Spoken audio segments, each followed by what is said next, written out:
For us, I think it begs the question of like, maybe what are some things that God might be doing in our life that we're running from?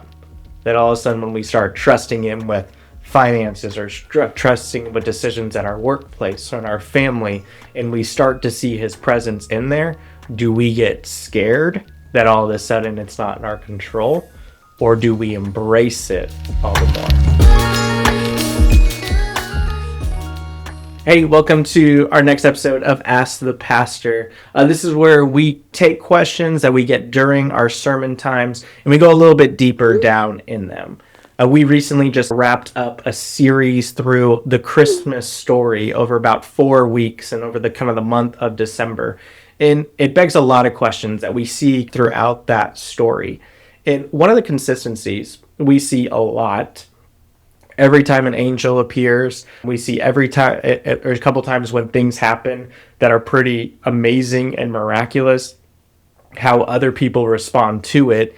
And one of these we see, I think, both with the shepherds have this initial reaction, but really in the life of Zechariah and Elizabeth and the people around them when John is born, and the reaction to it is this question was said, what does the Bible mean when it says fear came on all those who lived around them?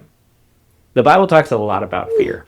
And in the Old Testament, you would get fear a lot of times as like reverence or respect for God. But here, when it actually uses that of fear on those who lived around him after they had witnessed Zechariah doing something amazing, or an angel appeared to someone, that fear in the original language in the Greek would literally mean to run in terror.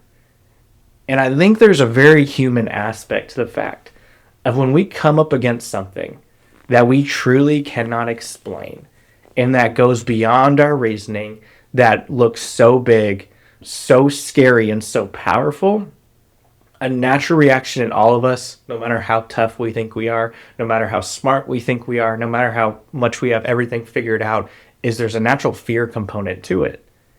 And I think what's comforting in this is when you go back 2,000 plus years ago, when they saw God move in their community in a way that they couldn't understand in their worldview, in their context, they were afraid and they ran from it.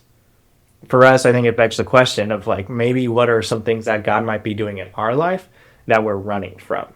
That all of a sudden when we start trusting Him with finances or trusting with decisions at our workplace or in our family, and we start to see His presence in there, do we get scared that all of a sudden it's not in our control? Or do we embrace it all the more? Next question. And I think this kind of goes really into why maybe that first question blends and maybe gives some insight into this is, but why is the fact that Jesus was real, He died, He rose again, seems to be the hardest part for people to believe?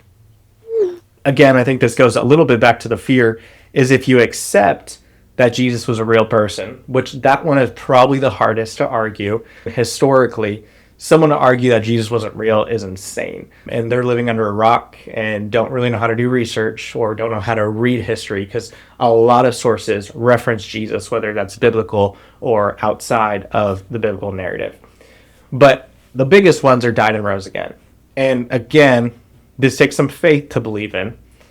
But if someone truly rose from the dead, you'd have to acknowledge they have a power that we haven't seen anywhere else in our history. And if that's the case, then their words all of a sudden have a little bit more weight and need to be taken into account. I can say anything I want, but if all of a sudden I just die and I'm forgotten and I'm proved to be a fraud, then it doesn't matter. But if Jesus says He is God, that He's the only way to heaven, that He has all authority, and all the claims that Jesus made throughout Scripture, and then all of a sudden He dies and raises from the dead and shows His power and kind of confirms He's God, that's a scary thing to accept. And I think why people sometimes have such a hard aspect of believing that He died and rose again and He is God is because all of a sudden He has more weight to everything He says. And then if Jesus also confirms the entire Bible, Then when you read in the Old Testament and you get stories that seemingly crazy, God created the entire universe, that a fish swallowed a man, that a little shepherd boy killed a giant, that people burned in a furnace and were perfectly fine, and all these crazy, ridiculous stories in the Bible that seem like fantasy, and Jesus confirms all of that as truth because he is God, all of a sudden you have to accept all these things that are beyond our comprehension, that are beyond our understanding, and honestly, that make us afraid that we can't understand them.